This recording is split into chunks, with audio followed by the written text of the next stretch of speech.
Welcome to middle education लीजिए students, finally आपके सामने लेकर के आ चुका हूं एट ग्रेड अभ्यास पुस्तिका कक्षा 8वीं के विज्ञान का सॉल्यूशन।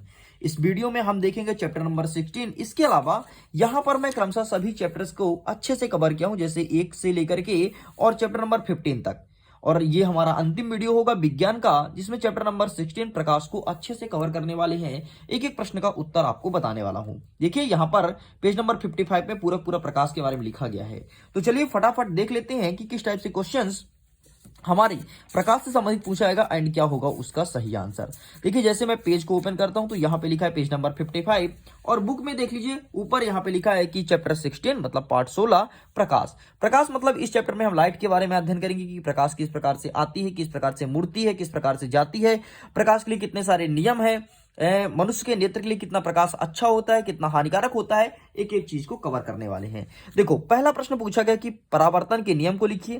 प्रकाश के लिए कई सारे नियम है यार, जैसे प्रकाश का परावर्तन, अपवर्तन, व्यतिकरण, विवर्तन, कई सारे नियम है। तो यहाँ पर परावर्तन के बारे में पूछा गया है। तो सिंपल सा, परावर्तन की घटना के दौरान आपतन कोण तथा परावर्तन कोण का मान हमेशा बराबर होता है। एंड दूसरा नंबर, परिघटना में आपतित किरण तथा अभिलंब तीनों एक ही तल पर स्थित होते हैं। बस इतना लिख करके कंप्लीट करना है। आगे देख लेते हैं प्रश्न क्रमांक दूसरा। हमारा दूसरा नंबर कहता है कि चक्षुष विकृति वाले व्यक्ति को पढ़ने लिखने में किस पद्धति का उपयोग करते हैं, इस पद्धति में कितने पैटर्न होते हैं। ठीक है, तो देखो जो व्यक्ति चक्षुष विकृति वाले होते हैं, मतलब जिनको आंख से दिखाई नहीं देता है, उनको हम ब्रेल पद्धति के द्वारा पढ़ाते हैं। तो यहाँ पर आपको ब्रेल लिखना है, ये ला है, ठीक है। ब्रेल पद्धति का यूज करते हैं और इसमें 63 पैटर्न होती हैं, 63 पैटर्न होते हैं, इस बात को ध्यान रखना।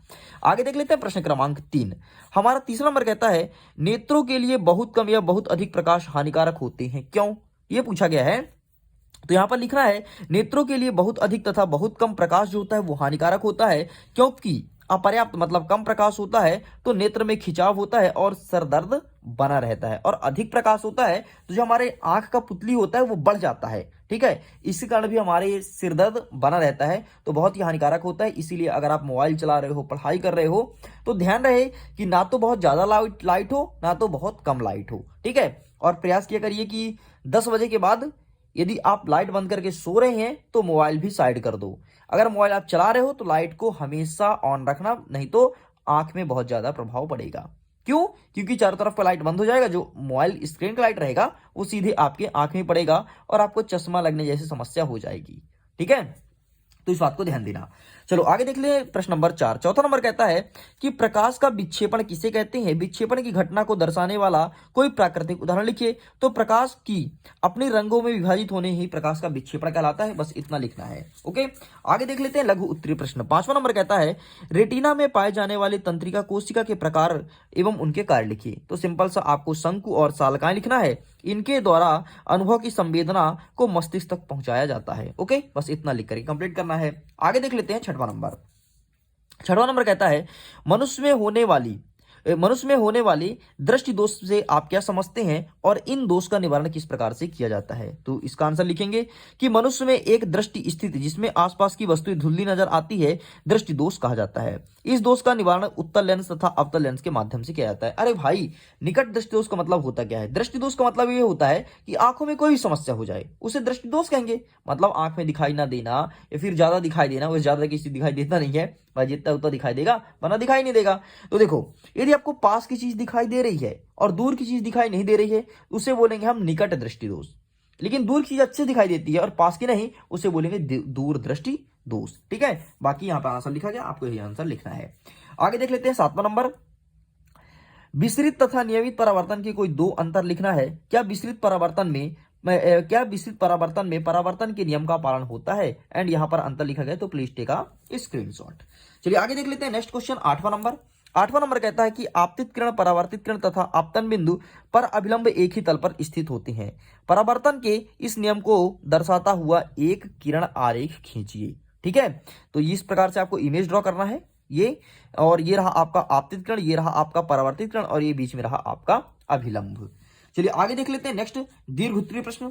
दीर्घ उत्तरीय प्रश्न में 9वां नंबर कहता है कि मानव नेत्र का नामांकित चित्र बनाइए तथा इसके विभिन्न भागों के कार्य लिखिए। तो मानव नेत्र का चित्र कुछ इस प्रकार से रहा एंड इनके कार्य यहाँ पे लिखे गए हैं। ठीक है, तो आप इसका भी स्क्रीनशॉट ले सकते हो। वैसे स्क्रीनशॉट लेना ही क्यों, मैं आपको पीडीएफ डाउनलोड करने का गोल्डन चांस दे रहा हूं। सिंपल सा वीडियो को डिस्क्रिप्शन बॉक्स में टेलीग्राम का लिंक दिया है, वहां पर जुड़ जाओ और वहां से आप पीडीएफ को डाउनलोड कर सकते हो। वहां पर बहुत सारे पीडीएफ अपलोड कर दिए गए हैं और कुछ पीडीएफ बाकी हैं, वो जल्द ही अपलोड कर दिया जाएगा। आगे देखते हैं नेक्स्ट 10वां नंबर कहता है कि कैलाइडोस्कोप का निर्माण के विभिन्न बिंदु को लिखिए। एंड यहाँ पर आंसर लिखा गया है, तो प्लीज आप इसका भी स्क्रीनशॉट ले सकते हो। चलिए आगे देख लेते हैं। नेक्स्ट हमारा सेकंड नंबर कहता है कि कालाइडोस्कोप के उपयोग लिखिए। तो यहाँ पर आपको लिखना है कि नए पैटर्न की कल्पना करने के लिए करते हैं और अपने खिलौने को आकर्षण बनाने के लिए इस पर रंगीन कागज चिपका सकते हैं। बस इतना लिखना था। एंड यहाँ पर अगेन उसका चित्र के बारे में बोला कि कालाइडोस्कोप का चित्र बनाना है, तो देख लो इस प्रकार से आप चित्र को ड्रॉ कर सकते हो। तो इस प्रकार से स्टूडेंट्स पूरा का पूरा कक्षा 8वीं के विज्ञान का संपूर्ण सोल्यूशन कंप्लीट होता है। जल्द ही हम स्टार्ट करने वाले हैं एक नया सीरीज, जिसमें 8th ग्रेड के गणित विषय को लेकर के आने वाले हैं।